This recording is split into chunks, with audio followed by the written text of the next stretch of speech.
Don't Bite the Thread, a story of lips, fire, and redemption. Cold rain pierced the air like needles on bare fingers. In a tiny room barely big enough for an old sewing table and two people huddled by a fire, the rhythmic churning of a sewing machine echoed like a heartbeat pulsing through the house. Each time the needle pierced fabric, it was as if it stitched through the distant layers of memory buried in the heart of a woman named Fatima. Fatima wasn't like the other girls in the slums on the outskirts of town. She was a Hafiz, a woman who had memorized every verse, every syllable of the Quran. But that didn't mean life opened up for her. She lived with her mother in a small room beside an old cemetery, where the scent of wood smoke and incense from the temple down the slope mixed into a cold, ghostly fragrance that everyone in the neighborhood had grown used to. Her eyes were a soft shade of brown, deep as an ancient well, and her voice light as a falling leaf. But don't let her gentleness deceive you. Fatima lived by principles so firm that even hunger couldn't shake them. That day, two elegantly dressed women draped in expensive clothes, their eyes brimming with calculation, came knocking. They made a tempting offer, craft them revealing, fashionable dresses, garments designed to flaunt the body in exchange for twice the usual pay. Fatima looked up, her eyes not fixed on fabric, but staring straight into their hearts. "I'm sorry. I can't sew those clothes. They go against my beliefs and these hands," they pleaded. They tempted her with money. They sweetened their voices. "You're the best seamstress in this neighborhood. People line up for your work. Just once, no one has to know." Fatima stood up, brushed her hands on her tunic as if wiping away the dust of worldly filth. "Once is enough to throw off the whole seam. And I won't let the fabric of my life tear in that place." Her mother, a bent old woman who had traded her youth to raise her daughter, said nothing. Not because she didn't understand, but because she knew, arguing with Fatima's faith was like telling the moon it should rise during the day. That night, after the lamps went out, her mother whispered, "Daughter, refusal is a choice too. But sometimes that choice is as hungry as my belly tonight." Fatima pulled her scarf tighter over her head, as if even the idea of shaking her faith was a sin. "Mother, one low-cut dress could pay for rice for a week. But it could cost me the rest of my life. I won't wear it. I won't make it." In Buddhism, there's a concept called subtle karma, a cause so small that, when planted at the right time and place, it can reach the deepest layers of consequence. We don't always know what our mistake is. Sometimes, like Fatima, we think we are doing what's right, refusing the wrong. But what if, in the smallest habits, a thread bitten by teeth, a resentful word, a look of disdain, lies the seed of something terrifying we never noticed? Fatima didn't know that one day, when her life turned its final page, people would dig up her grave not to bury, but to understand. To understand why her lips burned. To understand why the fire chose the lips that once spoke sacred words. To realize that being good doesn't guarantee mercy from karma. It was October. The air was gray and cold. Corrugated roofs in the slum dripped tiny streams of water. In the cemetery, fog clung to nameless stone slabs. Every night, Fatima and her mother still heard the screech of an owl from the old almond tree. But for them, it was just a part of life, like the sewing machine's clack, steady, patient, obedient. Fatima was now married. Her husband, Furkan, was a laborer, uneducated, quiet, but full of respect for his wife. He wasn't the type to write poems for her, but he knew when to sweep the floor while she sewed, and when to stay silent as she recited the Quran. They lived with Fatima's mother, a relief for the old woman, who knew her daughter finally had a good man, good enough that she didn't have to leave their crumbling home. But they were still poor. Furkan's earnings covered food, utilities, and little else. The rest, like sandals for their child or a bottle of medicated oil for her mother, came from the old sewing machine in the corner. While pregnant, Fatima continued to sew, through back pain and tired eyes. Her hands never faltered. Perhaps because she knew each needle stroke wasn't just piercing fabric, but life itself. Flesh and fate. She kept scraps of cloth that customers didn't want, not to hoard them, but because no one cared to take them. From those discarded pieces, Fatima stitched tiny dresses for her baby girl, soft frocks like afternoon dreams. Each time the child wore one, her mother would tear up. Beautiful, but if only that fabric hadn't belonged to someone else. Fatima would smile gently. They left it behind, Mama. It's no longer theirs.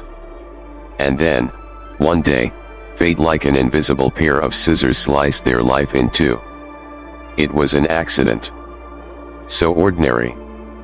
A slip on wet stairs. But the fall was horrifying.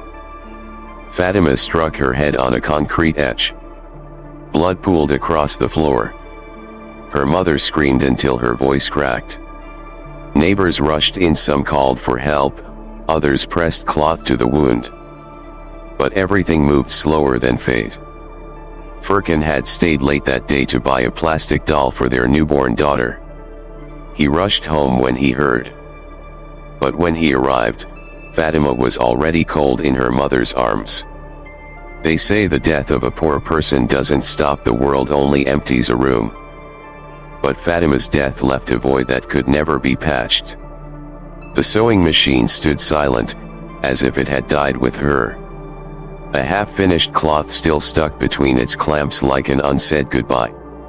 If you're still watching this video and wish to pray for Fatima's soul, please comment 1 below so I know you're here. And if you haven't subscribed, I kindly ask you to do so and turn on the bell. Your support helps us keep creating heartfelt, inspiring content for you. Furkan didn't cry when mourners visited.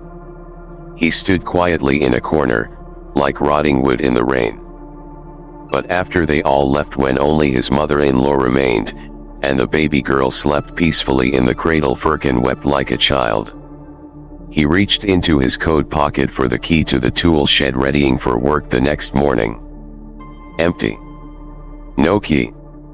That key belonged to the cruel construction boss infamous for treating workers like beasts.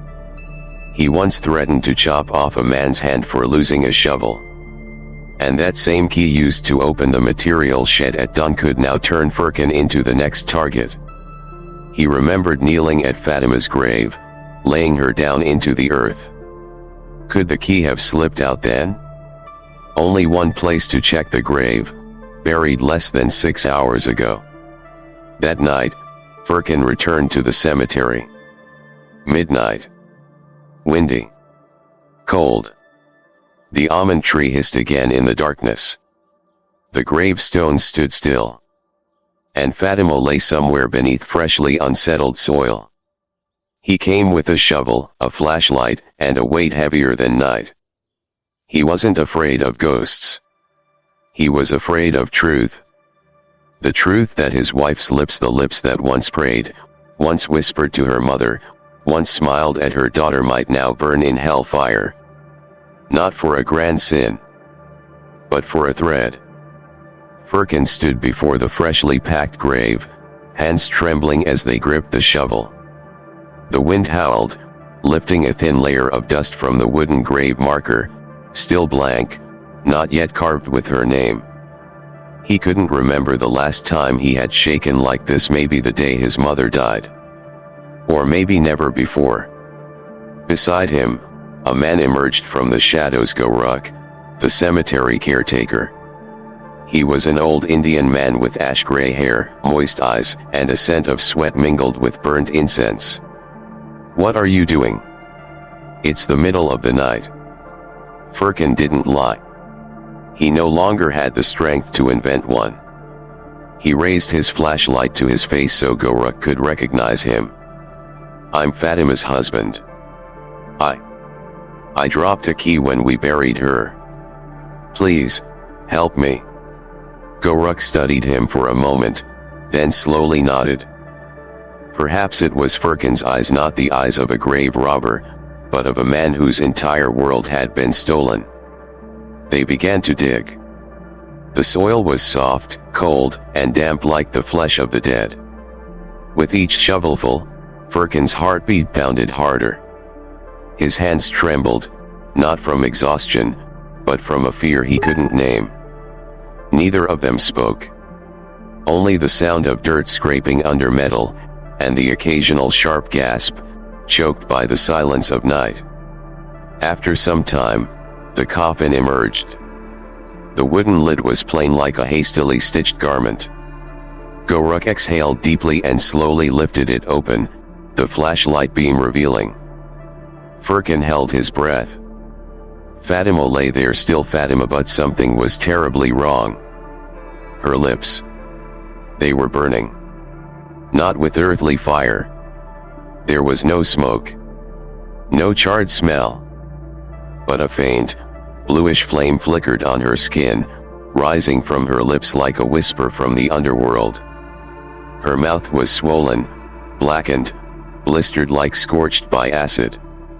At times, her lips twitched like trying to scream, but no sound came. Furkan panicked. He reached out, trying to smother the fire, but every time his hand touched her, the flame vanished then came back. What is this? Fatima, why? Goruk, who had dug hundreds of graves, dropped his shovel and backed away. His face was pale as ash. I've never seen anything like this. She's being punished. This is karma's fire. Furkan didn't understand. But she was good. She read the Quran every day. She never stole. Never did anything wrong. Why is she burning? Goruk shook his head, trembling. There are karmas, small as dust, but when the final breath leaves the body, they weigh as heavy as the tombstone. You should go. She's being held, for a wrong not yet repaid. Furkan stopped listening. He dropped to his knees, burying his face in her hands, wailing like a wounded beast. What did you do? What did you do wrong, Fatima? No answer. Only the fire on her lips, silent, persistent, devouring the words left unsaid. Back home, Furkan couldn't sleep. His mother-in-law, her wrinkled face lined with fear and sorrow, sat across from him, cradling the baby girl. The room was silent, except for the wind slicing through the gaps in the door. Furkan, where were you? He told her everything. When he described the burning lips, the old woman fell still. Tears welled in her eyes. That's impossible. She never did anything wrong. Still haunted, Furkan leapt to his feet. I need to know. I will find out. If she made a mistake, she must atone. If not, I won't be able to live. His mother-in-law gripped his hand and nodded softly. Tomorrow morning, see the Imam. Only he can understand the language of fire. Some say, hell doesn't begin after death. It begins the moment you start to question whether the person you loved most, the one you believed to be good, may have committed a sin without a name. Furkan now stood at that edge. And you? Have you ever done something so small, so insignificant that it haunted you for life? By sunrise the next morning, before light had touched the alleyways of the slum, Furkan was already standing at the gate of the mosque where the local imam gave dawn sermons. The imam, an old man with eyes deep as wells and a voice like ancient stone, was quietly sweeping the courtyard with a straw broom. He didn't look up. He only said, I knew you would come. Furkan dropped to his knees. Please help me. My wife, her lips are burning in her grave. The imam paused. A breeze tugged at his white robe, making him look like a sacred shadow walking through the ordinary world. Burning, but not with worldly fire. Yes. No smoke. No smell. But the flame, it's burning through my soul. The Imam nodded slowly and gestured for Furkan to follow him inside a small room. They sat across from each other, surrounded by Quranic calligraphy. Each letter seemed to whisper from the wooden walls. "Tell me about Fatima," the Imam said. Furkan told him how they met, the sewing machine, Fatima's refusal to stitch revealing clothes. He spoke of the accident, the missing key, and the horrifying night at the grave. The Imam closed his eyes. After a long silence, he asked, "Did she ever use her mouth to cut thread?" Furkan froze. "Why, yes. Always." "How did you know?" The Imam opened his eyes. In their cloudy depths shimmered a strange light, both sorrowful and knowing. "There is a karma, called the nameless karma. It doesn't come from obvious sin, but from things humans consider insignificant. But God misses no thread in the fabric of life." He rose, walked to a dusty bookshelf, and retrieved a yellowing notebook. He flipped to a page showing a needle and a frayed thread. In ancient teachings, seamstresses were told, every leftover scrap, every loose thread, every fallen button is an amana, a trust, and must not be misused, let alone placed in one's mouth. Furkan shuddered. But it was just a habit. Not theft. Exactly, the Imam whispered. And that's why it became karma. A careless act, repeated over and over, carrying an invisible thread that binds the soul of the one who committed it. The fire does not burn the body. It burns the memory that was never forgiven. Furkan sat still like stone. He remembered how many times he had seen Fatima bite off thread. The wet strings, glistening with saliva, tossed to the floor. Or wadded into the corner of her scarf. She never meant harm. She just did it out of habit. And maybe on that fateful day one last thread still rested on her lips when her soul left her body. The Imam placed a hand on Furkan's shoulder and whispered, "Go to those who once asked Fatima to sew for them. Tell them everything. Ask for forgiveness if she ever kept a leftover piece of fabric or thread without mentioning it. Pray. Be sincere. Then return to her grave, one last time." Furkan looked at him, eyes brimming. "If that fire is real, then a man like me is ready to walk into it to put it out." That afternoon, Furkan and his mother-in-law knocked on every door in the neighborhood. They bowed their heads. They spoke of a small habit biting thread with her mouth and of the pain Fatima might now be suffering. At first, people were shocked. Then moved. No one blamed her. They said, "We knew she was a good woman. If it's just over a few threads, then may Allah forgive her." Each word of forgiveness was like a drop of water, gently quenching the invisible fire burning deep beneath the earth. That evening, Furkan returned to the grave. Goruk was already there, as if waiting for Fatima's release as well. Together, they dug again. Sweat soaked through their backs. Their hands trembled. Eyes blurred. But this time it wasn't fear. It was hope.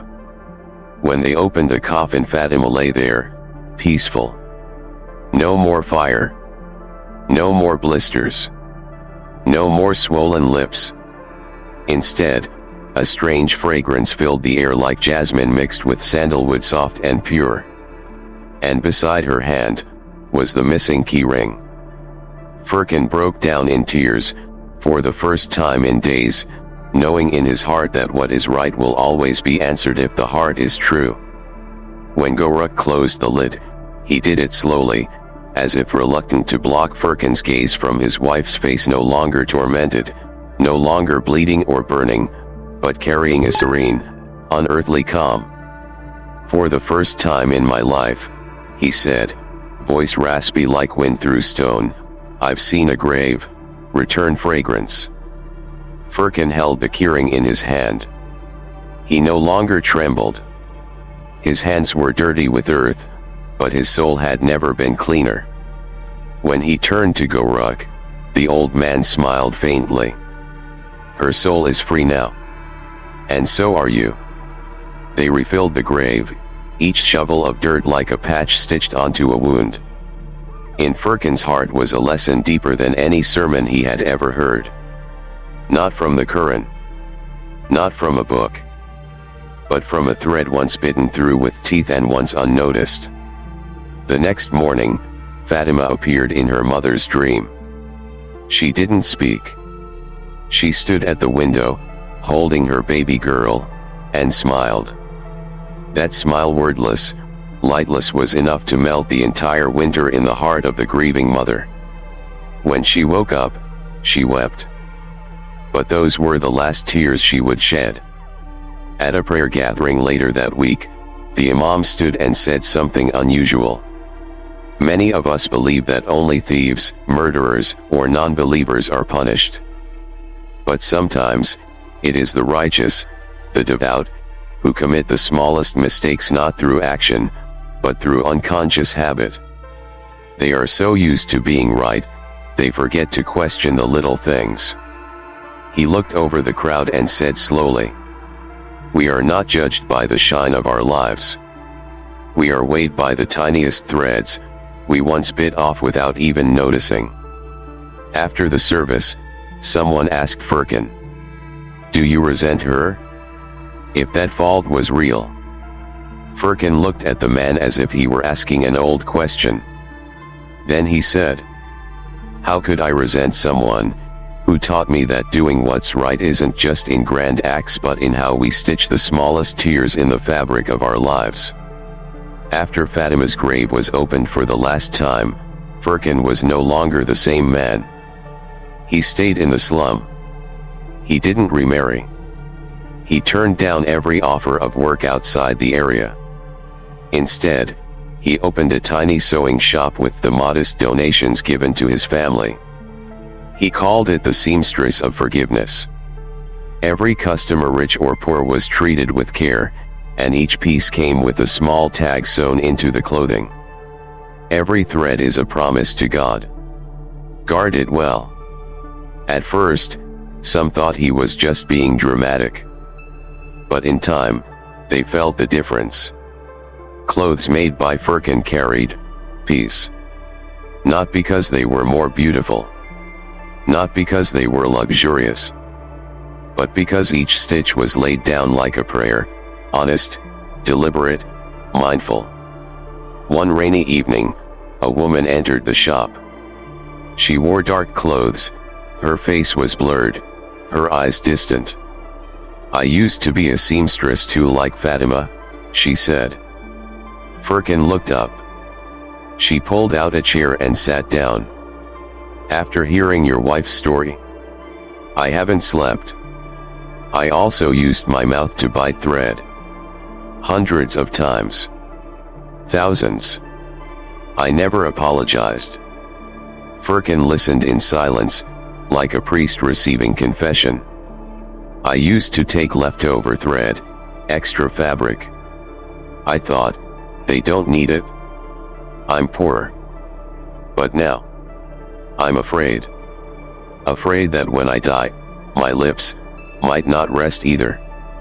That sentence brought back the image of Fatima's burning lips, silent, agonizing. Firkin stood, took out a notebook, and turned to a blank page. "Write your name here. I'm keeping a list." "A list of what?" "Those who once stitched wrong, but have since asked for forgiveness." That list was never published. It hung near his sewing table, a small shrine of repentance. Each person who stepped in, confessed, and signed their name was not baptized with water, but with the vow never to repeat the old habit again. Time passed.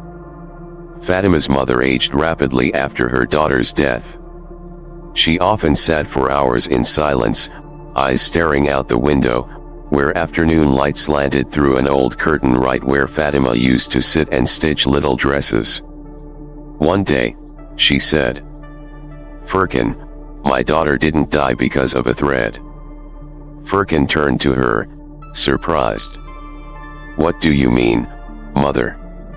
"She died because of the world's carelessness. The thread was just the proof." The old woman handed Furkan a worn notebook, Fatima's journal from when she was alive. Inside, there was a list of people she had helped.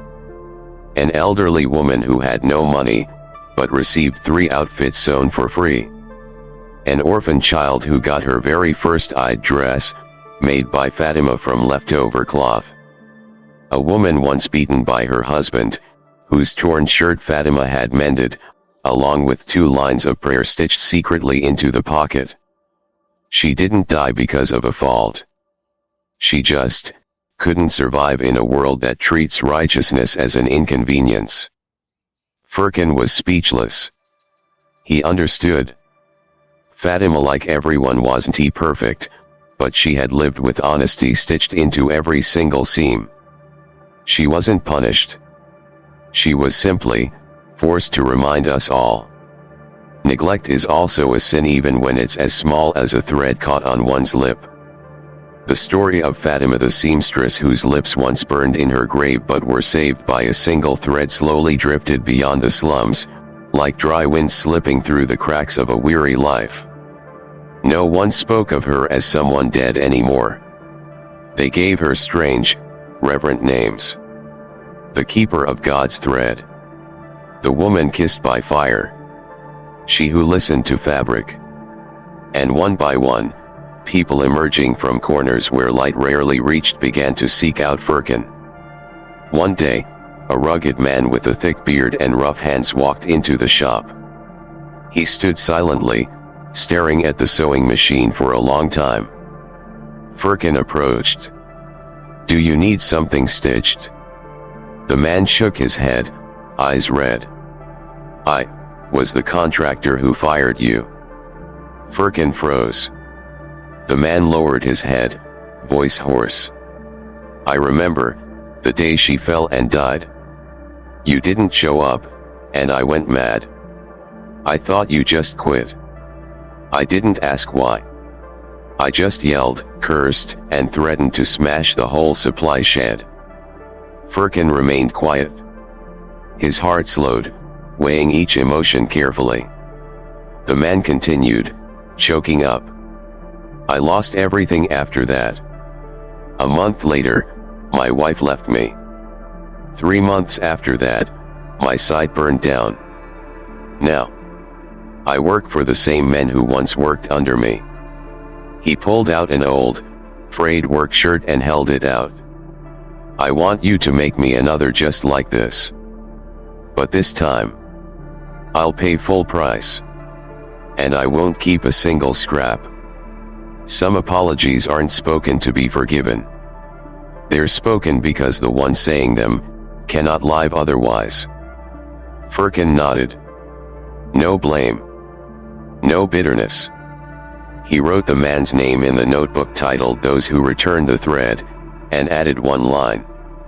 "No one is ever too late to start again as long as the heart is sincere." Then came a little girl about 8 years old holding a worn-out dress, torn at the waist. "Mister, my mom said this was made by Miss Fatima. She said we were too poor back then, and Miss Fatima gave it to us." Furkan recognized the design, one of the signature cuts Fatima made for children. "What's your mom's name?" "Zareen. She also said Miss Fatima once left a note in the dress pocket. But I never dared to look." Furkan opened the inner lining pocket. A small piece of paper, folded in fours, the ink faint with age. It read, in careful handwriting, "Never let anyone teach you to be ashamed of being poor. You deserve all good things just like any other child. Furkan folded the paper again, eyes blurred with tears. This dress doesn't need mending. It's already perfect. And so, one by one, the lives once touched by Fatima, long forgotten by the world, found their way back. Not to boast, but to honor. Some said nothing, only stood silently by the sewing machine and left behind a bouquet of jasmine. Some left fine fabric, folded neatly, and disappeared without a name. Others brought back Fatima's old client notebook, filled with measurements and personal notes, and handed it to Furkan like a quiet farewell. Keep sewing this life forward as she once did. One night, Furkan wrote in his journal, "People think karma is a chain. But sometimes, it's a thread, an invisible line connecting us to the departed, to the deeds we thought were long gone. If we stitch carefully, stitch mindfully, the thread won't strangle us, it will embrace our soul." If you're still watching this video and believe Fatima's passing was not in vain, please comment 6 below so I know you're here.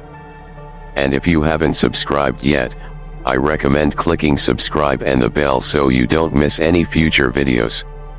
Your support helps us keep making heartfelt, meaningful content to inform and inspire you. The story of Fatima, the woman whose lips once burned, didn't end in the slums. Nor did it rest quietly in Furkan's voice or the pages of a notebook filled with names of those who repented. It spread like the scent of a still burning incense stick, seeping into the wind, drifting to places no one expected. A theology professor from Delhi arrived. He was well known for his studies on the intersection of faiths. He had taught both karma from Buddhist philosophy and divine judgment from Islamic doctrine. He sat before Furkan, saying little. In his hand was a handwritten account, collected from someone in the village, a full retelling of Fatima's story from a folk perspective. "I didn't come to interrogate," he said. "I came to learn." Furkan was surprised. "I have nothing to teach." The professor smiled gently. "You do. You've lived what we only discuss in lecture halls. Karma is not punishment, it is continuation." Furkan fell silent. After a long moment, he said, "I once thought if my wife was so good, why did she have to endure fire in her grave? But then I realized, the mistake wasn't in the punishment. It was in our ignorance that consequences can be so small, no one even sees them coming." The professor nodded. In Buddhist teachings, that's called subtle ignorance, the kind of error that doesn't come from malice but from a lack of mindfulness. And karma doesn't come to punish, it comes to awaken. "And you've awakened," he said softly. "So has she." Fatima's story became a topic in a retreat held in the Dharamsala. Tibetan monks shared it as a real-life example of causality without condemnation, urging meditators to stay aware even of broken breaths and habitual gestures. A Buddhist nun reflected, "Perhaps we've never swallowed a thread, but we've all swallowed harsh words. And they burn our lips too in the mind's realm." A French Catholic priest, upon hearing the story, exclaimed, "Fatima is the image of a soul redeemed not by rituals, but by the love of the living. Isn't that what salvation is, no matter what name it goes by?" A Jewish rabbi, after hearing the story, simply said, "Even a single hair fallen if it belongs to another is a sacred covenant." Yes, even one thread can hold a soul from crossing over. In the quiet dark, across lines of faith, an invisible stitch appeared. One by one, beliefs, prayers, and hearts were sewn together not by dogma, but by humility before the smallest of things. People began to understand. You don't need a miracle. You don't need a clear-cut sin. You only need one act seemingly insignificant and a heart quiet enough to notice it. Furkan kept sewing clothes. But now, Every garment he made carried a hidden line, embroidered inside the hem unseen, but always felt. Guard the thread, guard the soul. Don't let your lips burn in unawareness. One day, a letter arrived from Egypt. The sender was a female scholar specializing in ancient Quranic interpretations. She wrote, "I read the part about Fatima's burning lips in the grave 42 times. And I realized we are not burned by what we speak, but by our negligence when we think we're doing right. Thank you, for keeping that flame alive, not to burn, but to illuminate." Fatima's daughter grew up in a world no kinder than the one her mother left behind. A public school on the city's edge. Most classmates knew little about her, only rumors whispered behind her back. That's the daughter of the woman whose lips burned in the grave. She survived, but she's cursed. She can turn thread into fire. She never defended herself. She just looked down. But inside her, it was as if a very thin thread had been sewn from her heart to her spine, a thread that even the coldest wind couldn't shake. Every evening, she stopped by her father's workshop where her mother's old sewing machine still sat under the only surviving black and white photograph, Fatima, smiling, holding a spool of thread, her hair tucked modestly under a scarf. She couldn't remember her mother's living face, only the stories Furkan told, in a voice never louder than the wind. Your mother once sewed clothes for strangers and stitched her own faith into each seam. She never made a single stitch without reason. And your mother, her lips burned not for cursing, but for forgetting to return a tiny sliver of truth. At 12, the girl began to sew. No one taught her. Her hands seemed to inherit memory from her mother's blood, each stitch soft as breath, precise as a heartbeat. But one thing was peculiar: she never once bit a thread. Whenever she needed to cut it, she used scissors, even when in the market, or in a hurry, or exhausted, or hungry, never her teeth. One classmate once asked, "That's annoying. Just bite it. Why are you so uptight?" She only smiled. Because some mistakes, if made even once, can burn for a lifetime. At 14, she went to the cemetery where her mother rested, bringing a bundle of white thread and a shirt she had just sewn. She laid the shirt down, pulled one thread, and tied it to the gravestone like someone tying a string to a wind chime. "I don't remember you with tears, Mom. I remember you with stitches." She began to write. Little notes, slipped inside each shirt she made for the poor.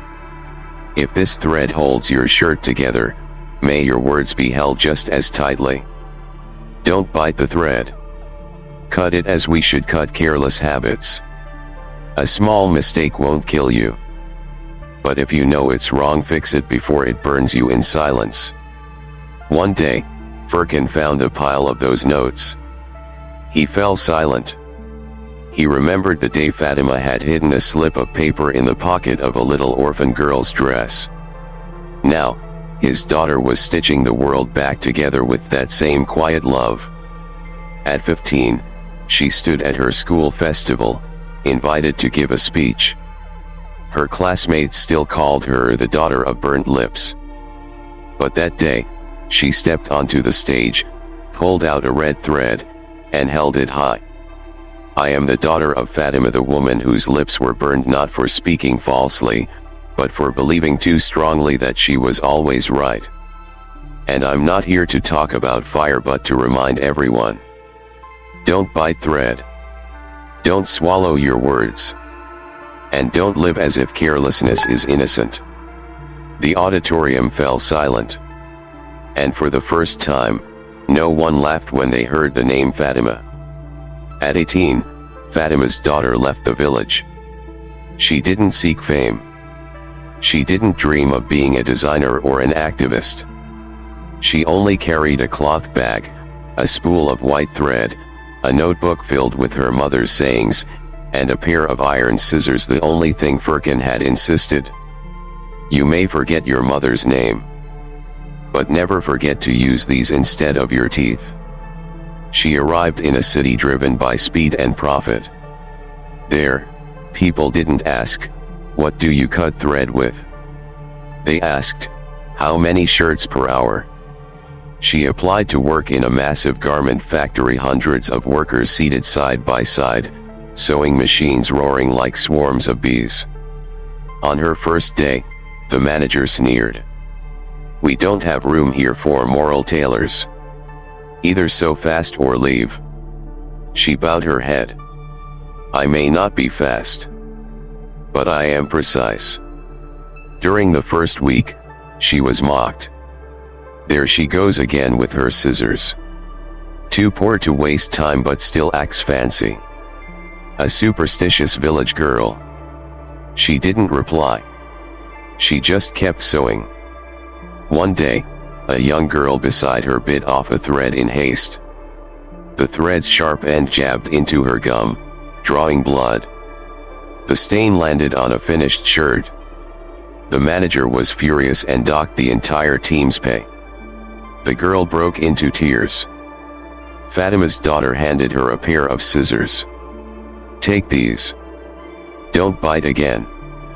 The girl was stunned. "Why don't you hate me? I used to call you crazy." She replied gently. "Because I once had a mother. She was called too strict too. But in the end, her lips burned.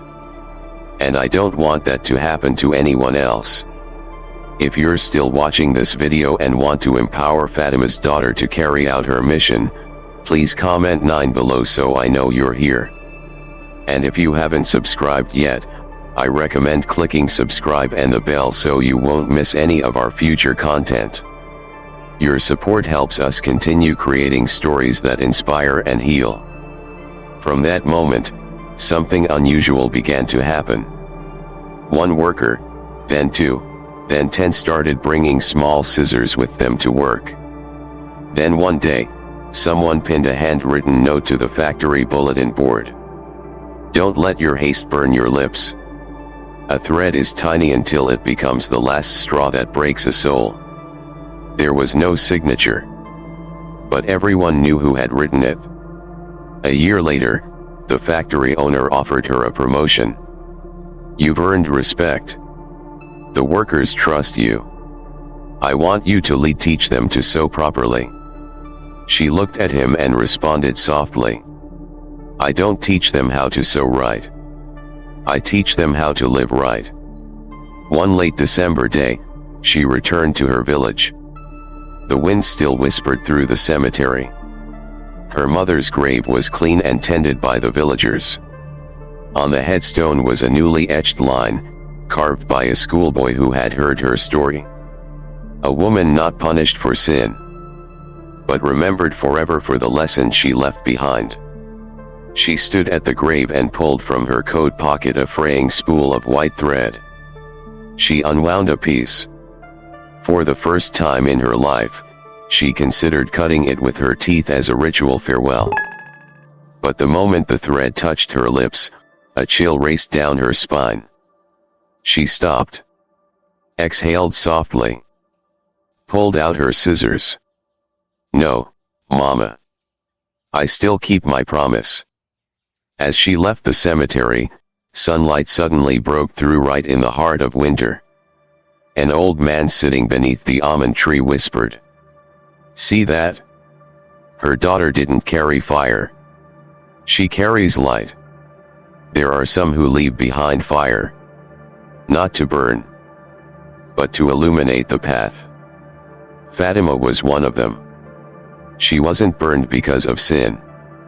She burned to awaken the world, to remind us that nothing is too small to be dismissed. A thread, a habit, a passing word. Any of them could be the final needle through the fabric of a life. Thank you for joining us today. We would love to hear your thoughts. Drop a comment below and share one thing this story taught you, and how you'll carry that into your life. Your words matter to us.